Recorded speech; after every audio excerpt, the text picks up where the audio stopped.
ये जमाना भी कितना अजीब है। नाकाम देखकर हंसता है और जब कामयाब हो जाते हैं तो देखकर जलता है। ये जमाना भी कितना अजीब है। इसलिए नाकाम होने से तो बेहतर है कामयाब बनकर दिखाओ, है ना। अपने आंसू रोक नहीं पाओगे दूध और पानी के प्रेम को सुनकर। पानी जब दूध में जाता है तो अपना नाम, अपनी पहचान सब समाप्त कर देता है। तब दूध मित्र के पास जाता है। दूध कहता है, भाई तू मेरे से इतना प्रेम करता, अपना नाम पहचान सब मिटाने को तैयार है। कोई बात नहीं, आज के बाद मैं तुमको अपना नाम दूंगा, अपना रूप दूंगा, अपना स्वाद दूंगा और यहाँ तक कि अपना मोल देकर तुमको अपने साथ बाजार ले जाकर बिकवा दूंगा। और दूध उस पानी को अपने साथ बिकवा देता है अपने ही भाव में। और उसी दूध को हम लोग जब चूल्हे पर चढ़ते हैं तब दूध गर्म होने लगता है। तो पानी कहता है दूध से कि मित्र तूने मुझे अपना रंग दिया, स्वाद दिया, मोल दिया, मैं कुछ नहीं था तो मुझे अनमोल बना दिया। चिंता मत कर मित्र, तुम्हारे साथ जब तक मैं रहूंगा मैं अपने आप को जला दूंगा, लेकिन तुम्हारे ऊपर एक आंच भी नहीं आने दूंगा। और पानी अपने आप को जलाने लगता है और दूध को बचाता है। और जब मित्र जलने लगता है तो दूध से बर्दाश्त नहीं होता है। वह बर्तन से बाहर निकलकर उस आग को बुझाने दौड़ता है।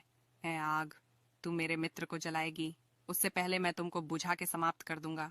अगर आप भी अपने दोस्त से सच्चे प्यार करते हैं तो वीडियो को शेयर करें और साथ में कभी उस इंसान को धोखा मत देना जो आपको दिल से चाहता हो, वरना एक दिन आपके पास दिल तो होगा पर दिल से चाहने वाला नहीं। दो भाई थे, आपस में बहुत प्यार था।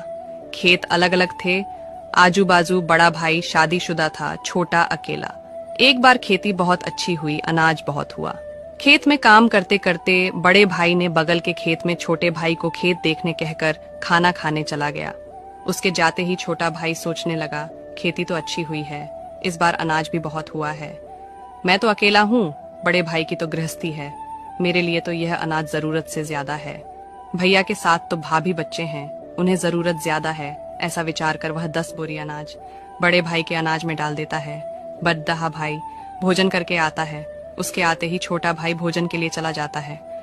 छोटा भाई के जाते ही बड़ा भाई विचार करता है, मेरा गृहस्थ जीवन तो अच्छे से चल रहा है, भाई को तो अभी गृहस्थी जमानी है, उसे जिम्मेदारियां संभालनी है, मैं इतने अनाज का क्या करूंगा। ऐसा विचार कर उसने 10 बोरी अनाज छोटे भाई के खेत में डाल दिया।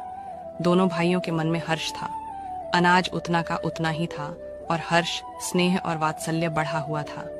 सोच अच्छी रखेंगे तो प्रेम अपने आप बढ़ेगा। अगर ऐसा प्रेम भाई भाई में हुआ तो दुनिया की कोई भी ताकत आपके परिवार को तोड़ नहीं सकती। और ऐसे ही पोस्ट के लिए पेज को फॉलो। आदमी कभी बोलेगा कि अपनी जॉब जाने के लिए मैं सुबह 5 बजे उठा, मैंने ट्रेन में धक्के खाए, मैं मेट्रो की लाइन में या बस की लाइन में खड़ा रहा, या फिर मेरे को सीट भी नहीं मिली, मैं ऑफिस गया तो मेरे को बॉस ने इतना टॉर्चर किया, इतना काम का प्रेशर था कि मैंने खाना भी नहीं खाया, मैं शाम को वापस आया तो बच्चों के लिए कपड़े लेके आने थे, जेब में पैसा नहीं था, बच्चों के लिए सामान लेके आना था, किताब लेके आनी थी, जेब में पैसा नहीं था, मैंने दोस्त से उधार मांगे। मैं घर पे आया तो तुमने लड़ना शुरू कर दिया, मेरा रात को खाने का मन नहीं करा और मेरी पूरी बॉडी दुख रही है और मैं सो गया। क्या कभी आदमी के मुंह से आपने ये कहानी सुनी है? नहीं। अगर औरत दिन में एक काम भी करेगी तो वो। एक साधु ने एक कुत्ते से कहा, तू है तो बहुत वफादार परंतु तेरे में 3 कमियां हैं। नंबर 1, तू पेशाब हमेशा दीवार पर ही करता है। नंबर 2, तू भिखारी को देखकर बिना बात के ही भोंकता है।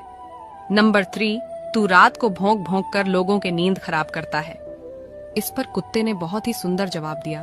कुत्ता बोला, साधु सुन, जमीन पर पेशाब इसलिए नहीं करता कहीं किसी ने वहां बैठकर पूजा की हो। भिखारी पर इसलिए भोंकता हूँ, वह भगवान को